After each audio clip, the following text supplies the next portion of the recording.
Welcome viewers to another episode of Brave Namibia, where we celebrate both ordinary and extraordinary Namibians. First off, we check in on the active and adventurous couple Jeanette and Tony Hoft, who call Canada home these days.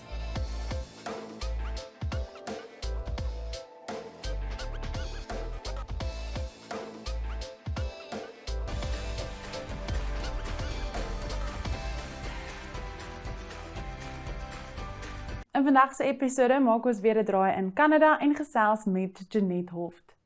Jeanette en haar man het 10 jaar hier in Windhoek gewoon voordat hulle na Kelowna getrek het. Jeanette en Tony is aktief en avontuurlustig en hulle doen goed soos 3-kamp, cross-country skiing en kitesurfing.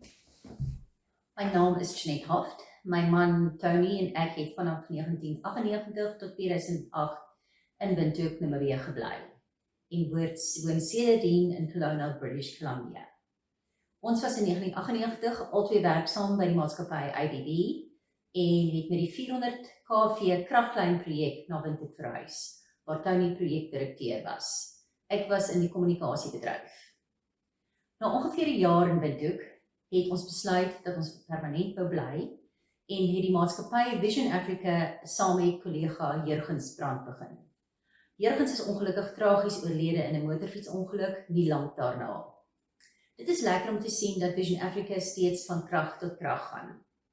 Die verhuising van Johannesburg na Namibië was maklik gewees, want Namibiërs is warm, spontane mense en die Namibiese mark het goeie besigheidsgeleenthede geskep of gebied. Waarom die skuif na Kanada? Ons het Vision Africa opgebou na 'n soliede maatskappy met 'n goeie reputasie. En in 2004 het ons besluit, ons is op soek na 'n nuwe uitdaging en dat ons graag die volgende fase van ons lewe in 'n ander deel van die wêreld sou wou spandeer. Ons het besluit om Kanada te ondersoek. Ons Namibiese vriende, Elsabie en Willa Retief, het al harte en huise vir ons oopgemaak. En hul Kanadese vriende het ons uiteindelik na die plek gelei waar ons vandag bly, Kelowna. Al wat ons geweet het was dat ons nie in 'n groot stad wou gebly het nie en dat ons in 'n plek wou gebly het wat warm is. So 'n bietjie meer oor Kanada. Kanada het 10 provinsies en 3 territories.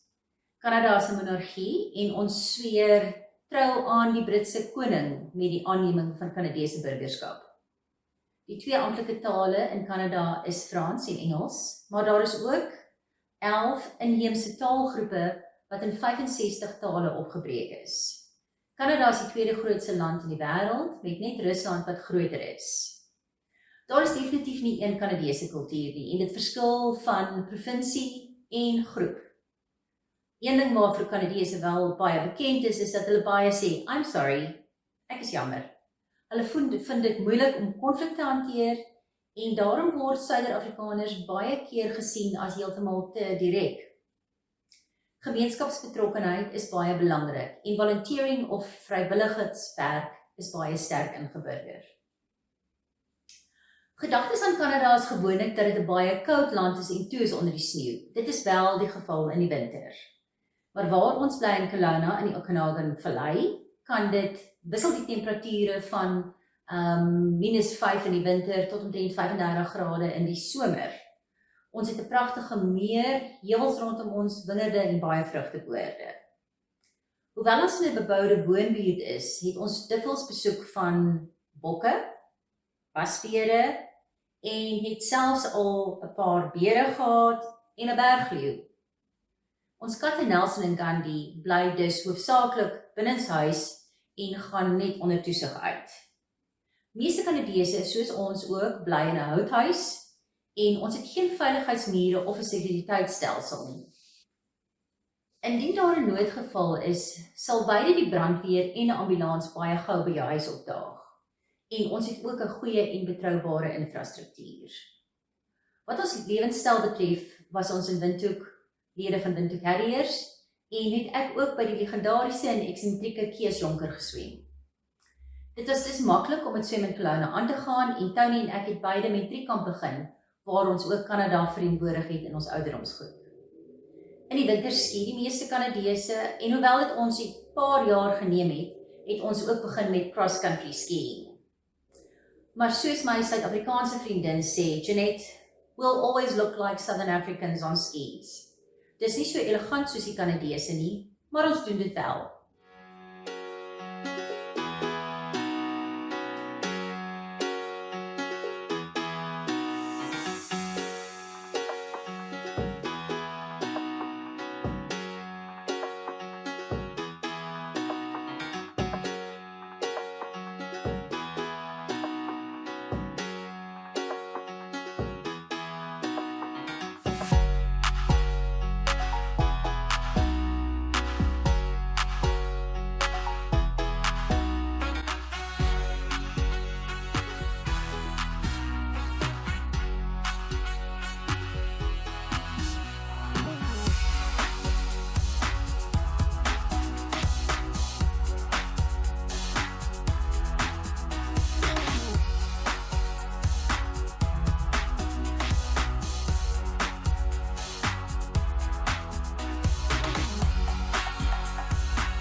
Baie Kanadese wat afgetree is, trek na die suide, met ander woorde na die VSA waar dit warmer is in die winter.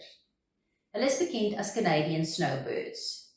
In die begin het ons hieroor gefrons. Ons het ook gefrons oor die besit van wat ons noem 'n motorhome. 4 jaar gelede het ons egter 'n nuwe sport ontdek genaamd kitesurfing.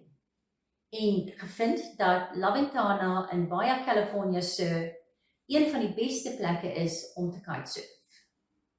Dit sal nou die 3de winter wees wat ons saam met Nelson en Gandhi op 'n 2000 km rit na Lawentana gaan, waar ons 5 maande van die jaar spandeer in ons motorhome, waar ons soos sigeners bly en ons tyd op die water en op die strand spandeer. Alles is egter nie maanskyn en roos nie en immigrasie is nie maklik nie. Buiten die enorme hoeveelheid administrasie, lang wagtyd met geen terugvoer, was dit ook emosioneel baie moeilik. Dit is goed dat Suid-Afrikaners 'n goeie selfbeeld het en selfvertroue het, want mense het dit nodig. Jy het geen idee hoe jou kwalifikasies in die Kanadese mark gaan opweeg nie. Dit was egter gou duidelik dat ons baie goed doen en dat ons niks het om voor terug te staan nie. Namibiërs en Suid-Afrikaners het dikwels 'n baie wyeer ervaringsveld, sterk werksetiek en is gewoond daaraan om moeilike situasies te hanteer. Ons het weer 'n navorsingsmaatskappy begin en ek het ook as kommunikasiebestuurder in die elektrisiteits- en bosboubedryf gewerk. Tony en ek het ongeveer 8 jaar gelede besluit om af te tree en ons geniet die vryheid wat dit bring. Daar is egter baie dinge wat ek mis na ons skuif na Kanada. En spesifiek dinge wat ek mis van Namibië. Ek mis mense wat dieselfde verwysingsraamwerk het.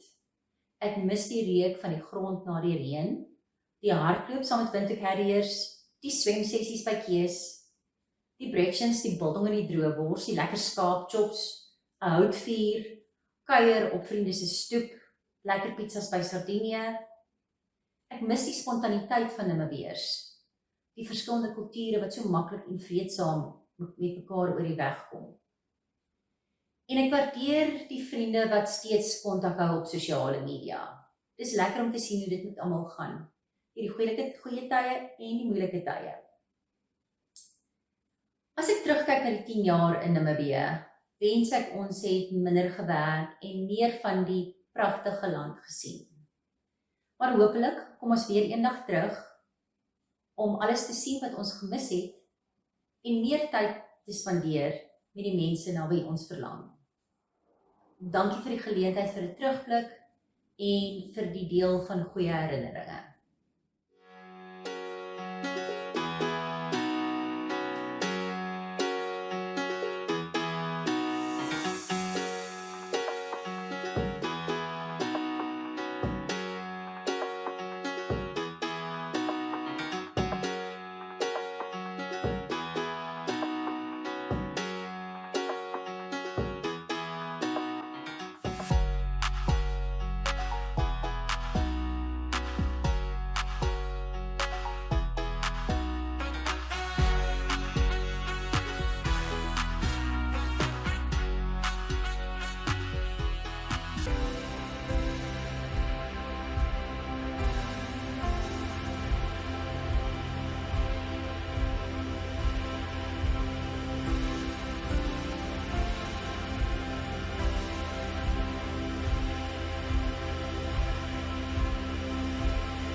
In our next clip, we chat to Christian writer and blogger Ndeshi Jameson. Check it out.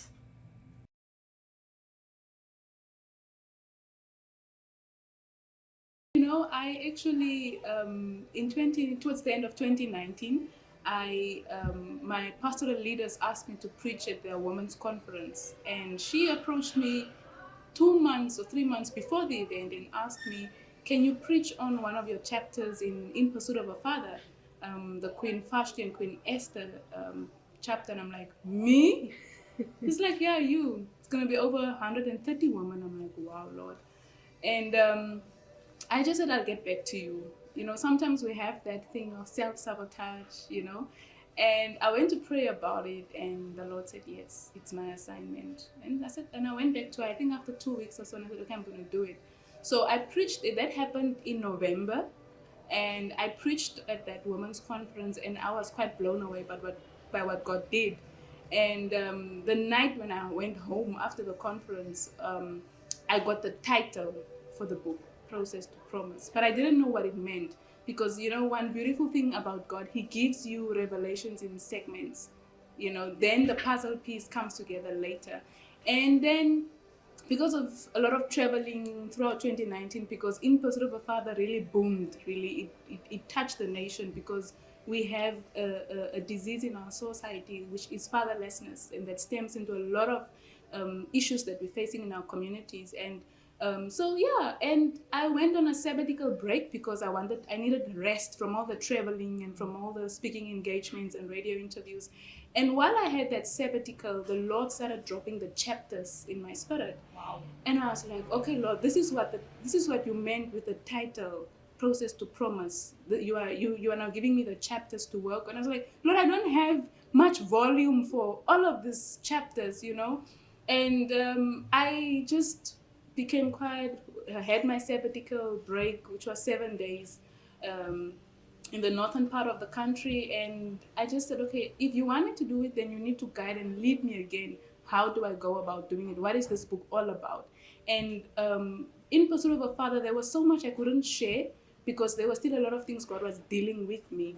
And it was as if God was saying, "I want Process to Promise to be continuous of In Pursuit of a Father. I want you now to go deeper, to share your process of how you came about being who you are, where I brought you from and where you are," because there's so many people out there struggling with what you are going through, but they do not have a frame of reference, you know. And the Lord said, I want to publicize your story as a frame of reference to redeem other people, to redeem young souls. And I was like, "Okay, wow, Lord, I'm gonna dive into this and do it." So that's how it came about. A lot of us do not really know that we're just building on top of foundations that have been built for us by previous generations, and that in itself causes a lot of wounded faith.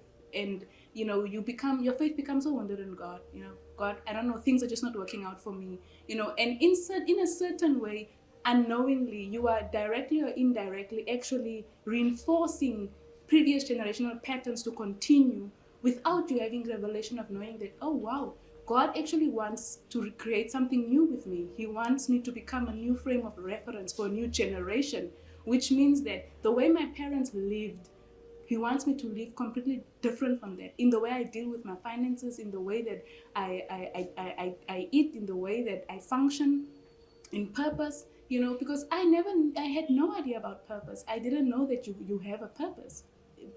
Actually, pain led to discovering this purpose that God gave me. So that is where that came in. And then Process to Promise continues to dive into different seasons that you go through in your process, that we can label as, it's not a God season. Where is God? You know, it's those valley seasons where you're wrestling with your faith and you're wondering, "But God, you led me here. You told me to make this decision. Where are you?" And it's easy to prematurely judge and say, "God doesn't exist. Why am I going through pain?" You know, he makes all things work together for our good. And certain circumstances He allows us to go through, because we have to be processed for where He's taking us. Certain things have to be purged, pruned from us, because if the enemy within is not dealt with, the enemy without can destroy you. And there's so many references in the Bible where we see that they were great men of God, but because of lust, because of greed or what, that's how the enemy came back for them. Yeah. In Pursuit of a Father deals with fatherlessness. How it came about, how I came about writing this book was I've been journaling. It's my way of relieving myself of emotions and feelings. And I've always been writing. I'm a blog writer, so what I would do is I would write letters to God on how I felt, and to my surprise, God would answer me. And I was like, okay, wow, even though I don't verbalize it, the fact that I'm just writing to him, he's revealing it to me, he's revealing the answers to me in so many different ways. Let me continue to write. And so, having felt so much pain, sadness, disappointment, rejection, it led me to write. So what actually led to writing In Pursuit of a Father was I was engaged, and 3 months before getting married, the Lord told me time out. Yeah, that I should give back the ring. It's not the time and season for it yet. He needs to deal with me. I didn't understand it. But knowing me, I love God so much. If God says jump, girl, I jump. And it has made me seem and look crazy a lot of times, but I see the reward in honoring him. And in African cultures, that's taboo. You don't do that. And it was the most hardest decision I ever had to make, because I love this guy so much. And I had to put him, just like Abraham had to put Isaac down on the altar, I had to put him down on the altar. Like, Lord, I'm giving it back to you. It was hard. And it was during that season of going through that pain in not understanding why. You just know you were told to do it, but there's no clarity as to why. And a friend took me out to the lagoon area here in Wolfish Bay, and we had some dinner at one of the restaurants, and we walked out, and I asked him, man, snap me a picture here by the beach, by the ocean. And she took a candid picture while I was facing towards the ocean and my back towards her. And I didn't ask her to take that picture. She just took it in the spur of the moment. And that night she sent the picture to me. And when I got home and I went through the pictures and she sent everything else, I'm like, that picture, the Holy Spirit said, write your first book and use the symbol of this picture. The title will be In Pursuit of a Father. Because me looking towards the ocean was like, I'm seeking for answers. And that was what God was revealing to me. You're seeking for answers, and I need you to write. And I started writing, and the Lord as I continued to write, he made it clear to me that marriage would not have worked out for me without being reconciled with my biological father, because we were not on speaking terms. Things happened in life. He got married to someone else, and it left a wound. And it was a wound that was not on display. I had bitterness, I had anger, but giving back that ring triggered all of those things, and I realized that wow, it was just underneath the facade, and that would have destroyed me in marriage, because it was never like triggered to come forth. But giving back that ring exposed all of those things within me, and the Lord really led me to write in that wilderness season, and he told me that nothing in my life is going to work out.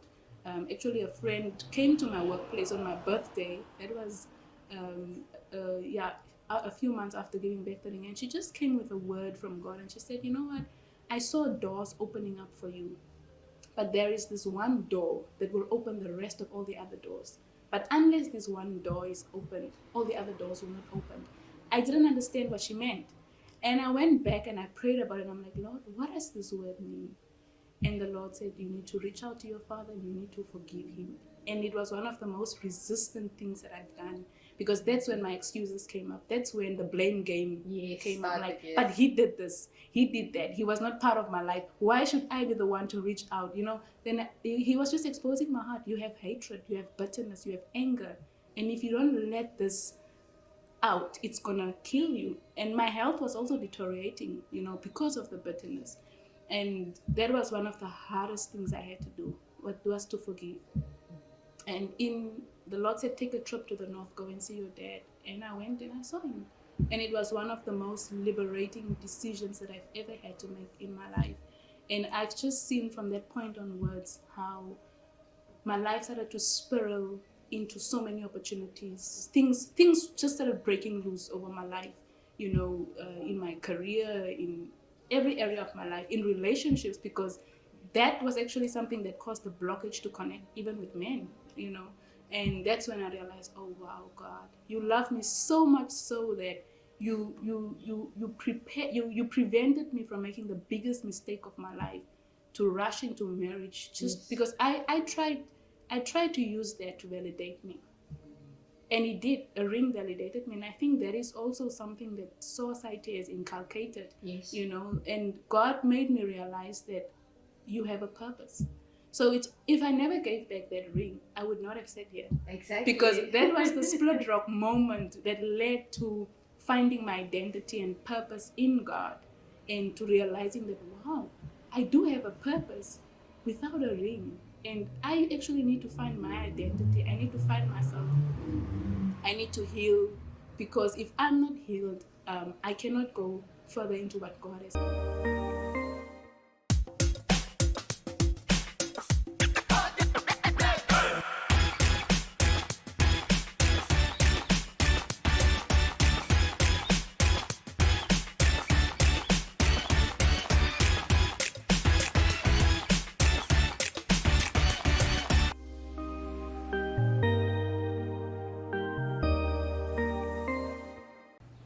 Thank you for tuning in today. If you know of someone you feel should feature on our show, please contact us at brave@nmh.com.na.